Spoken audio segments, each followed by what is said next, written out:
Hello, listeners. Today I have the pleasure of speaking with Sarah Dusek, who, after selling her first travel company Under Canvas in 2018 for more than $100 million, launched Enygma Ventures, a US based venture capital fund to invest in Africa's talented female entrepreneurs and contribute towards rectifying the great funding imbalance.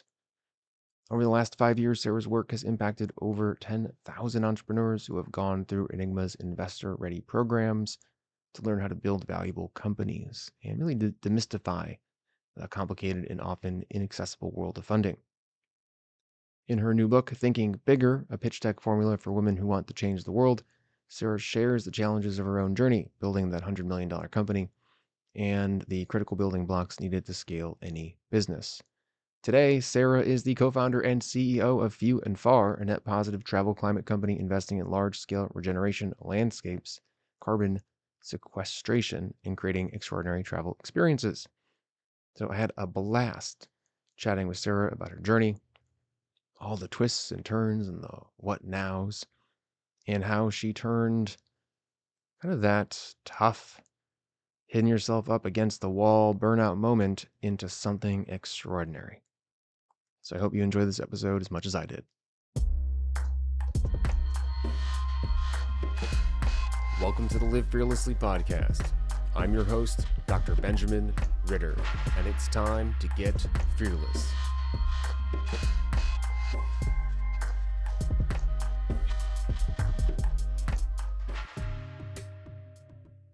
So, Sarah, when I look at your book, Thinking Bigger, and I see the subtitle, a pitch deck formula for women who want to change the world, change the world. That's a big statement, and I'm excited about that. So, like, can you? What are some examples of changing the world, just to wrap my head around it? Yeah. Well, there's a couple of different ways we can think about that, depending on how brave we are. We can think about making big, bold statements of how we show up in the world and how we give ourselves to the world to drive change and make a difference. And we can also think about how we change our own worlds. Often we can be so outward focused, we don't take a hot moment to even think about how do I want to even change my world. And so I think depending on how brave you are, and maybe one takes more bravery than the other, I think thinking about how you change your own world, how you change the world that we all live in, are really big, great things to think about. That's beautiful. Like, how you change your world changes the world around you. I think they're very intricately Mhm. connected, yes. Well, I love how you said that because the name of my business is Live for Yourself. And very often people will stop me and go, Man, that sounds really selfish. And I go, Well, hold on. I'm really happy you asked that question because now we can have a conversation about what it means to live for yourself and how that impacts the world around you. If you live for yourself, you're actually living for others. And uh, how are you living uh, in a way that changes your world, that then changes the world for others? Yeah. Well, if you'd have asked me that same question 20 years ago, I also would have said, "Oh, living for yourself, selfish." But the older I have got, the slightly grayer I have got, the more I have learned to realize that if I don't lean in to listening to myself, and really listening to myself, like listening to my inner self, and my inner desires and my inner wants and my inner passions, I actually am lost. And not just living a small life, living a lost life. And I used to think that, on that same theme, that listening, anything that your own heart might be desiring might be selfish and, not for living for other people. But actually, the more in tune I have got with listening to my own dreams, my own desires, my own passions, and being able to own them, the more I have been able to show up in the world in a way in which I think benefits everybody. Because I'm passionate, I'm excited, and I'm able to give of myself in a way that hopefully does also enormous good in the world. I know the book is about this, so maybe spoiler alert, potentially. Uh, then there's a story here where you weren't listening to yourself, then you were listening to yourself. So what was life like when you weren't listening to yourself? Yeah, I mean, I will say point blank, I have always been someone who aspired to save the world. I had superhero uh, desires from a very young, early status. Um, but what I didn't realize about that is you can live in such a way, whereas you can expend yourself and you can burn yourself out, and you can live in a way which you're really not paying attention to yourself. You can think you are, but you're really not giving yourself any of the things that you actually might need to sustain you to be able to do big things. And so I guess over the course of the last 20 years in particular, I'm in my late 40s now, and had a breakdown slash burnout slash terrible time in my late 20s after running really hard for about 8 years and finding myself completely empty, completely sort of lost, of having to rediscover again what it really meant to take care of myself, to pursue my dreams, not at the expense of myself at the same time, and to really listen to my own inner desires and figure out how I might follow them and pursue them. What were those signs of burnout, breakdown? If someone's like, oh, I don't know if that's me, but I don't know if I'm fully listening to myself right now. Yeah, I mean, Oprah has an amazing expression that says, the universe likes to whisper to you at first, and then it likes to speak to you, and then it likes to shout at you, and then it eventually, if you find yourself smack up against a wall, you weren't listening. And for me, I found myself smacking up against a wall, not having listened to any of my own warning signs. And I think the warning signs can look different for us all, but I ultimately got to the place where I'd lost my mojo. I'd lost my sense of wanting to give of myself. I'd run out of capacity to give anything to anyone, and I was empty. And for me, I was unable to manage my own stress, so stress became overwhelming and crippling, and I found myself experiencing anxiety at a very, very heightened state. It was like sort of my internal world tumbled out into the outside world, and I couldn't contain it any longer. And if I had just listened a little earlier, I'd have realized, oh, I'm pushing myself too hard. I'm taking on too much. I need to rest. I need to attend. I need to tend to myself. I need to meet some of my own needs. I wouldn't have burned out. And so I used to think I was invincible, and I could take on anything, do anything, and that I wasn't gonna, nothing was gonna happen. I could just go and go and go and go and go. And I didn't realize I actually had limits. I didn't realize that if I didn't tend to myself, I would end up in a crumpled heap in the corner. And that is what happened. Hmm. Yeah, I work with a lot of clients on career transition and growth, leaders that have high stress positions, and sometimes they come to me and they are worse than empty. They've been trying to run at 110 miles an hour without gas in the car, and everything is breaking down. Yeah. And the the, the questions I ask is, why can't I feel like things are meaningful right now, or things are good, or how can I not get clarity in terms of where I want to go? And I'm like, you need to go to the hospital. Like you're not like Yes. you need to go Yeah. to the mechanic. Like you got to heal first. Like there's it's very difficult to keep moving when you're broken.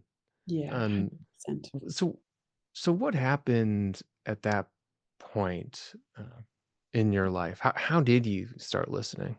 Yeah. I had to take some time out. And it wasn't a quick 5 minutes either.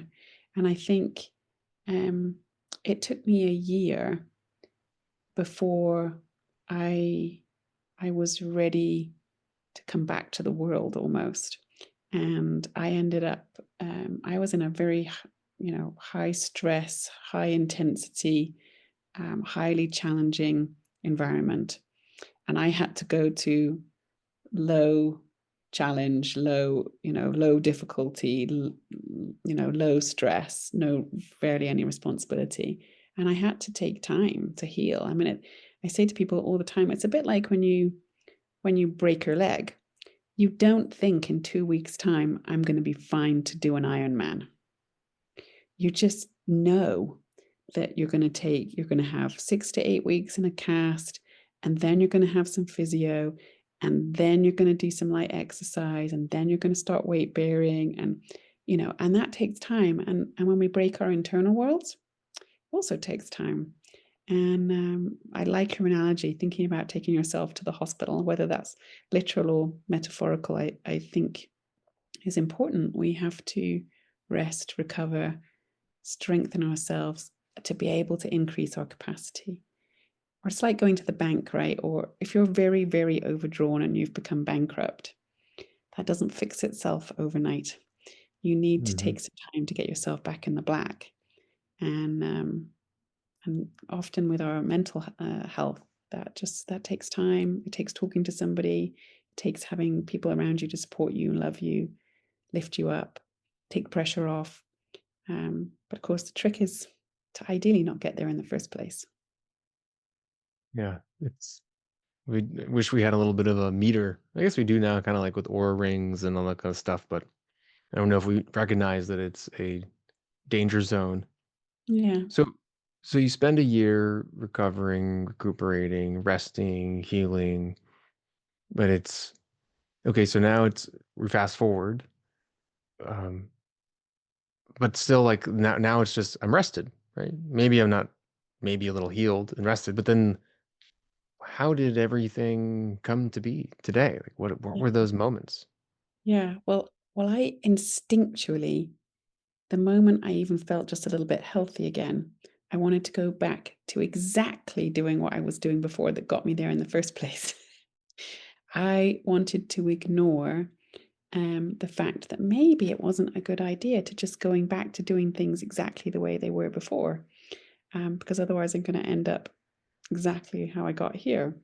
So it took what really took the time was reprogramming my thinking around what a different future could look like, and taking time to imagine it, to see it in my own mind's eye before it became a reality.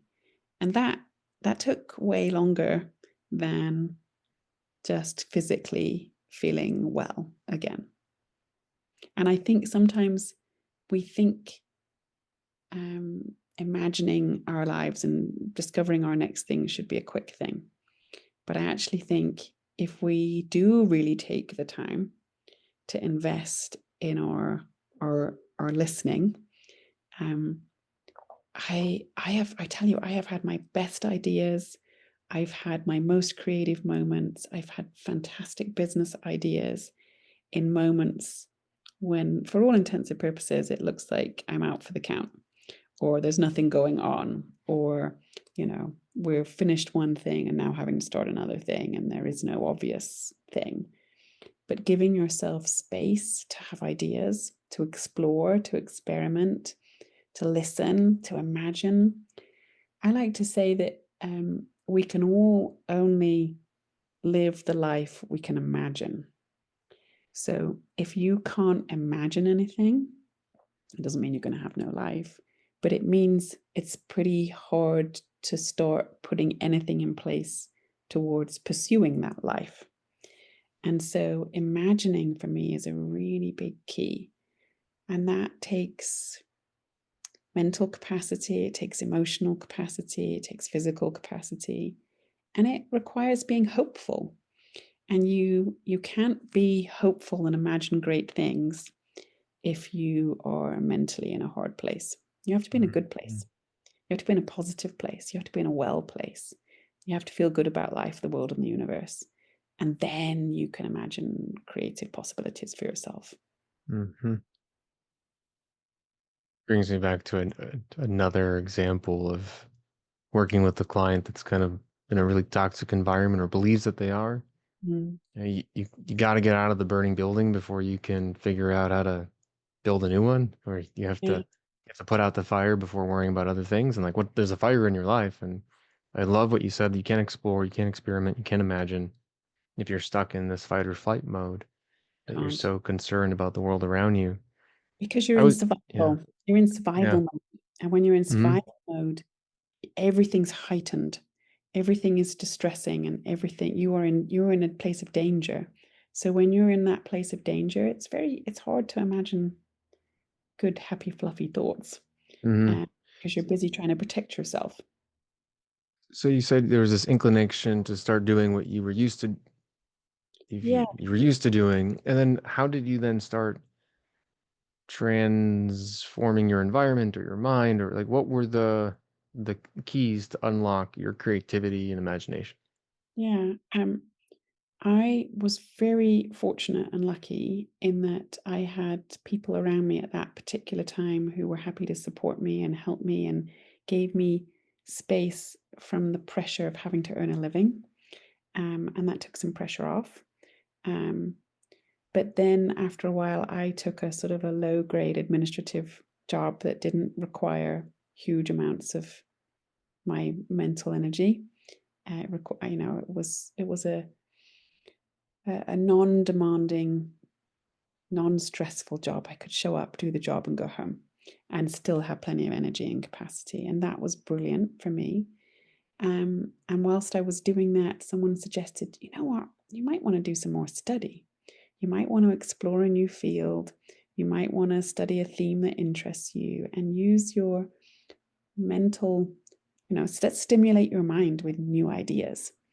And for me, I went back to school, and that was, but you don't need to go back to school to take on new learnings these days, right? But I I there was a subject that I wanted to explore, and going to school to explore it part time whilst I kept my job was a great way to think about transitioning and reimagining what my life might look like.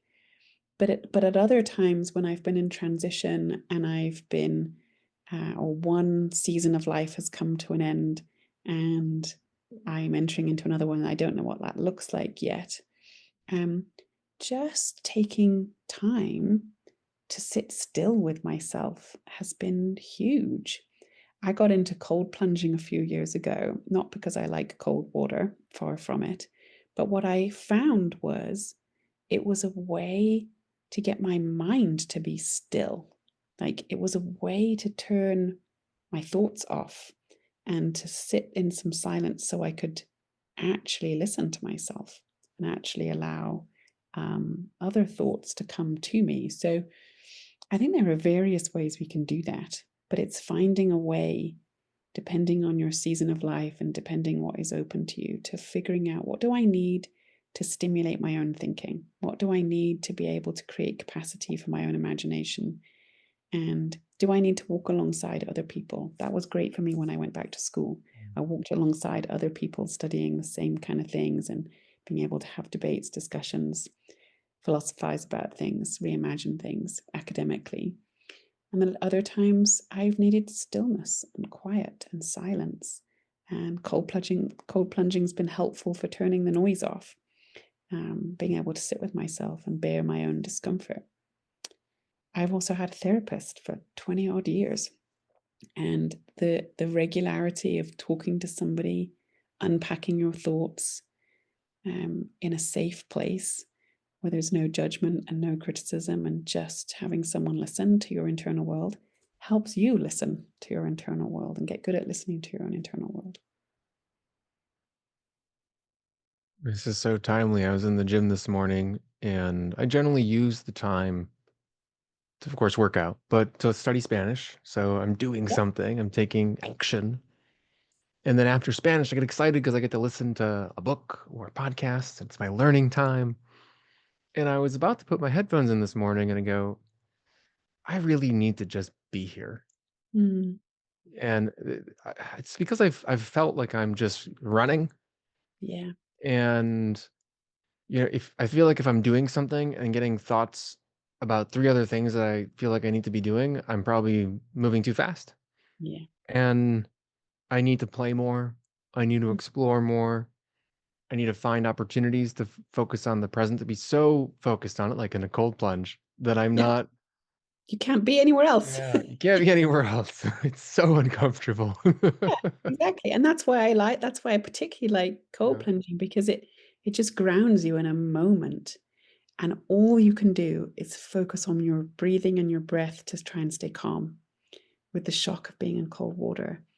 And it just brings it, like, it's a discipline that it brings me back to myself, and to just sit with myself and calm myself.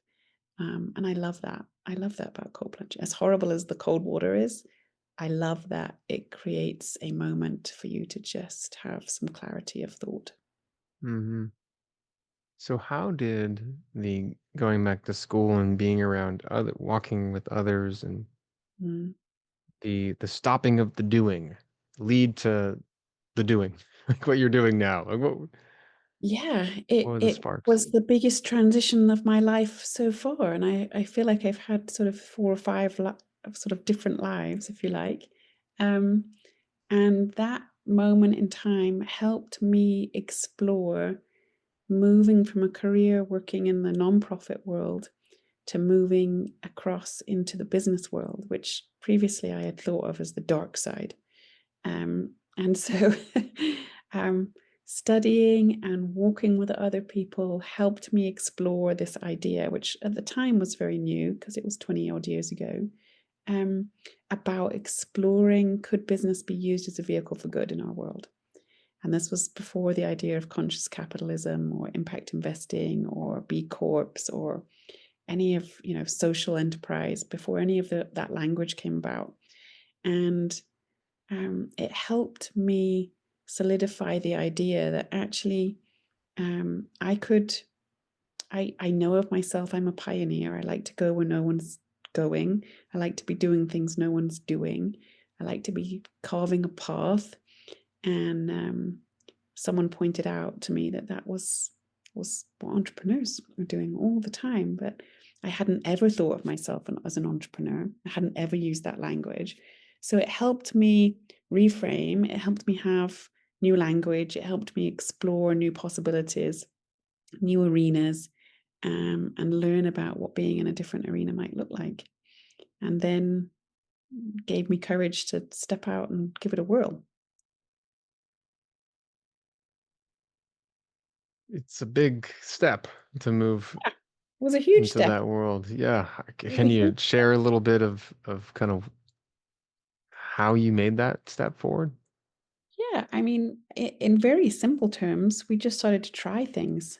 I started to test ideas I was having and see if any of them might work. And in true entrepreneurial fashion, lots of them did not work.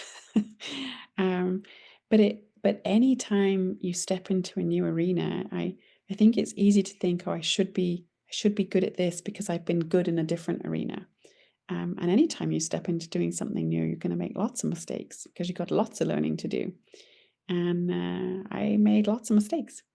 But I started to try things, started to explore, started to test ideas I was having, and some worked and some didn't, and some got a little bit of traction. And the ones that got a little bit traction, I pursued a little bit more and made a few more mistakes and learned a little bit more. And I learned everything I know about being in business the hard way.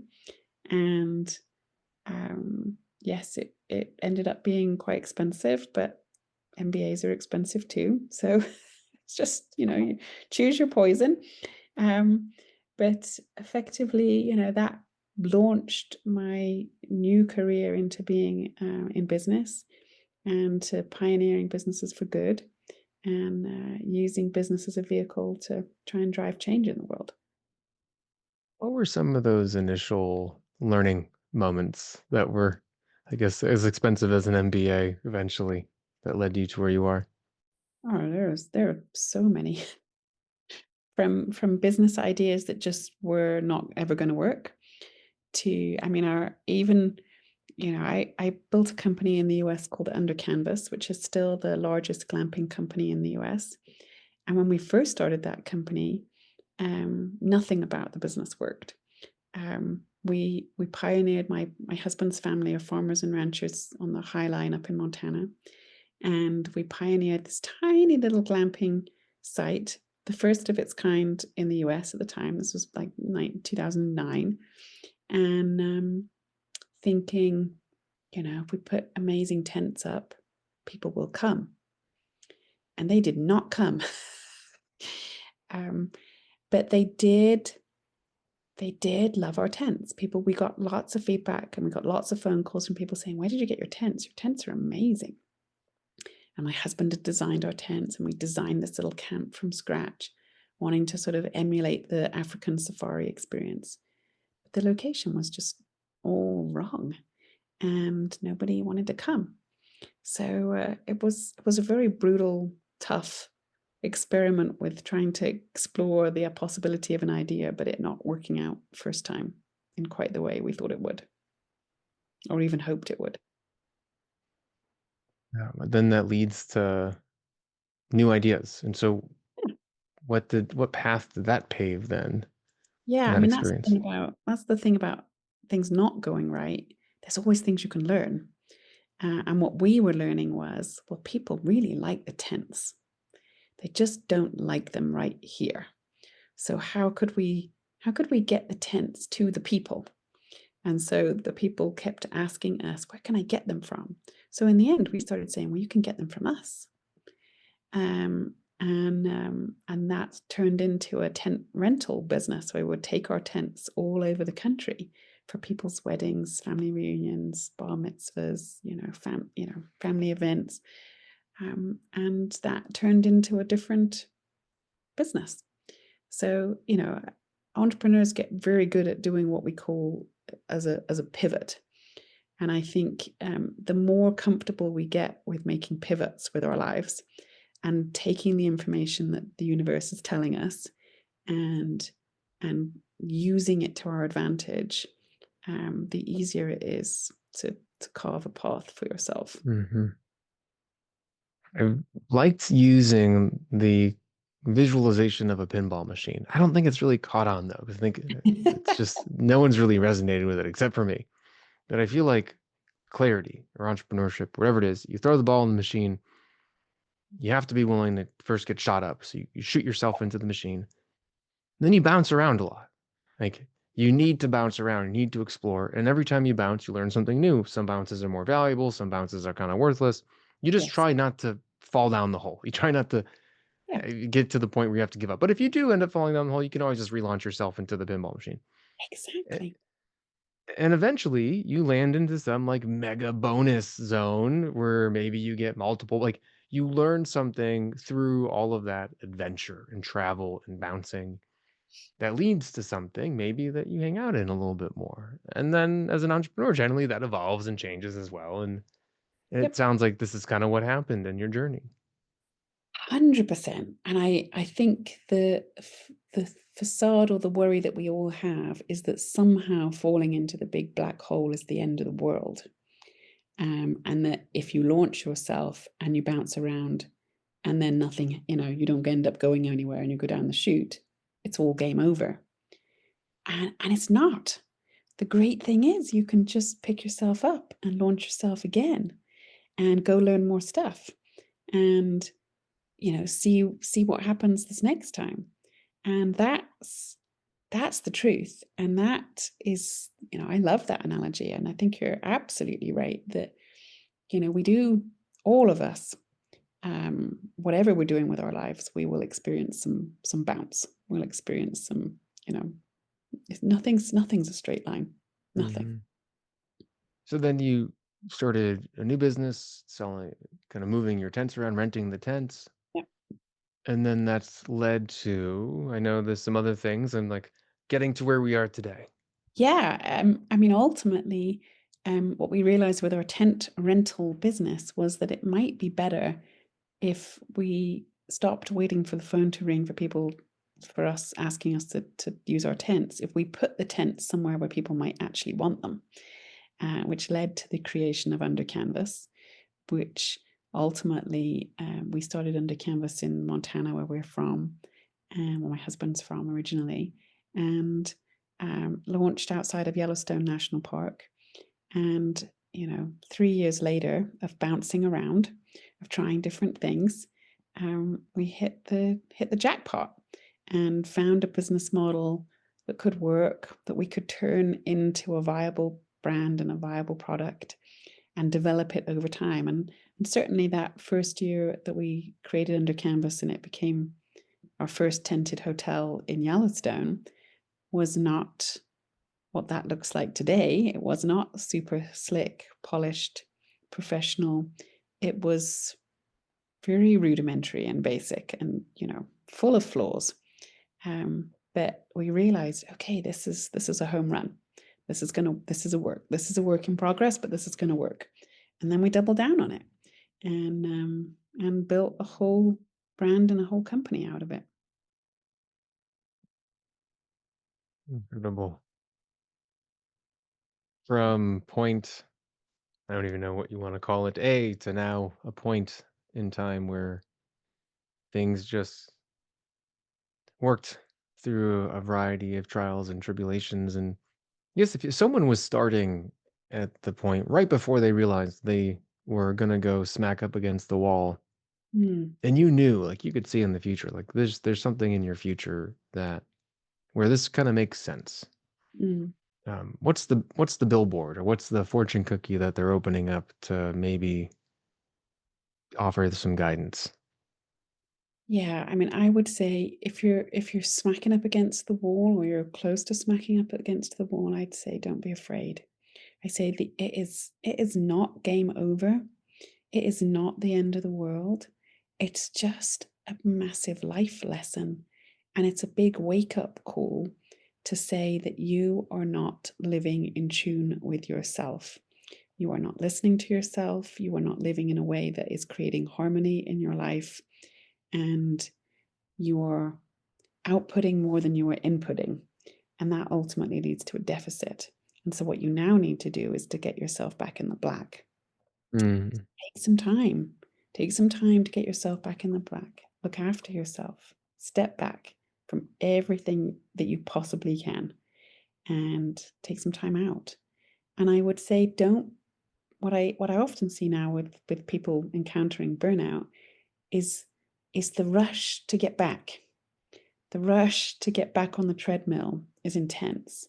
And that might be for a variety of reasons. It might be for financial reasons. It might be with an inner sense of pressure, maybe the need to provide for a family or pay your mortgage or whatever it is. But I would say don't waste a good brick wall. There is so much to learn, discover, which sometimes we can only discover when we hit rock bottom. And that is not, I mean, it feels bad. It feels like it's game over and you're down the chute and there's no coming back. But you can put your life back in the pinball machine. You just need mhm. to take some time to recover, to give yourself some space and try and find your people who will care for you, who will surround you, who will look after you for a period of time while you get well. Beautiful.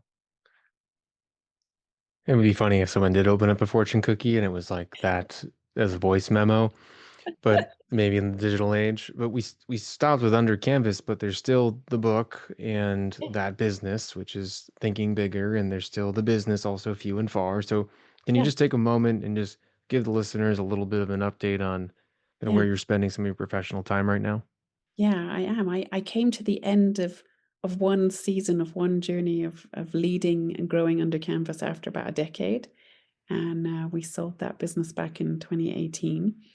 And I started working with female entrepreneurs after selling my own company. We were fortunate enough to sell it for many zeros, and found my own inner passion of wanting to help other women go on the journey that I had been on, and maybe spare them some of the pain that I had learned the hard way. So I wrote a book called Thinking Bigger, a pitch deck formula for women who want to change the world, with the idea of particularly trying to help female entrepreneurs or female professionals think bigger about their life and try and decode some of the mysteries of what it takes to build and scale and grow a company. And so that book came out early last year, end of last year. And I have been meeting and working with women over the last 5 years on their entrepreneurial journeys. But what I discovered whilst working with women on their businesses was I realized I missed the thrill and the excitement of being in the ring working on my own business. So early last year, my husband and I launched a new travel company called Few and Far. And actually, it's a travel/climate company. And we are now doing large scale conservation work, developing large carbon developments whilst protecting and rewilding and restoring vast conservation areas or wild areas, and also opening them up for guests to come and stay. So we're building 5-star lodges and doing incredible restoration and rewilding work at the same time. Unbelievable. So incredible. All these links to the book, to Few and Far, will all be in the show notes, listeners. And Sarah, it's been incredible to have this conversation. I feel inspired. I feel present. I feel rested. I feel aware of my battery. And I hope our listeners do too. And really do appreciate your time today. And I actually maybe I see you at Few and Far in South Yeah, Africa in the we would love to. future, or We maybe would even, love to yeah, host you. anywhere. It is an amazing place to just listen to yourself. It's in the far corners of South Africa, and it is a vast reserve. It's like 100,000 hectares of peace and quiet, where you will barely see another soul other than our wonderful staff who will guide you, walk with you, inspire you, and encourage you to just experience all that nature has to give. Hey, thank you again for your time, Sarah. Till next Pleasure. time, somewhere around the world. Fantastic. Thanks for listening, everyone. Now get out there and live fearlessly.